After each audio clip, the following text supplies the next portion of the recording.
On my list of amendments, Mr. Duncan is recognized for his amendment. Thank you, Madam Chairman. I have amendment number 19.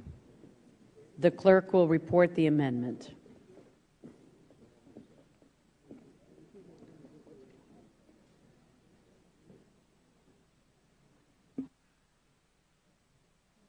Amendment to H.R. 2583 offered by Mr. Duncan of South Carolina. At the end of Title IV, add the following. Section 4XX, Prohibition on Assistance to Countries that Oppose the Position of the United States in the United Nations. A. Prohibition. None of the funds authorized to be appropriated by this Act or any amendment made by this Act may be provided as bilateral economic assistance to a country that oppose the position of the United States in the United Nations.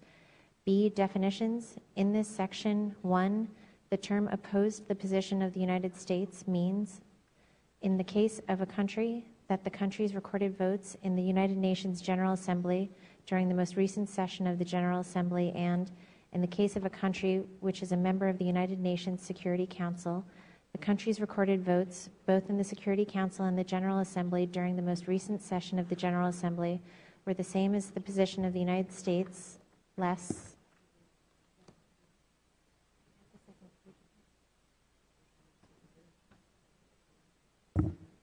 Sorry, the second page is not on here.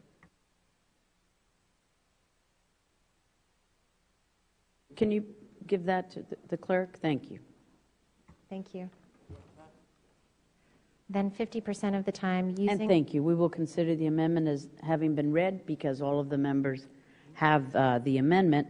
And the sponsor is recognized now for 5 minutes to explain. Mr. Duncan, do all members have the amendment? Mr. Duncan. Thank you, Madam Chairman. Let me just set the stage for you. The U.S. is the largest contributor to the UN, and U.S. voluntary contribution to UN organizations has increased dramatically over the past decade. According to reports from the OMB, in the year 2006 through 2010, total U.S. contribution to the UN system jumped from $3.183 billion to $6.347 billion, more than doubled over the last decade. Excluding U.S. contribution to the UN regular budget, U.S. funding for UN-affiliated organizations through the contributions to international organizations account skyrocketed from $375 million in fiscal year 2000 to $645.5 million in the year 2010. That's over the last 10 years of skyrocketed. U.S. pays 22% of the UN's regular budget and 27.1% of the peacekeeping budget, while the combined total of 128 countries, or rather two-thirds of the General Assembly, pay less than 1% of the UN's regular budget and less than 1/3 of 1% of the peacekeeping budget. So when you review the State Department's 2010 report on voting practices in the United Nations, this lists all of the General Assembly votes during the 65th session of the United Nations General Assembly. Out of the 71 votes that the U.S. cast, 131 countries voted opposite of the United States more than 50% of the time. Only 60 countries voted with the U.S. at least 50% of the time. For example, for the 65th UN General Assembly, 18 resolutions related to Israel.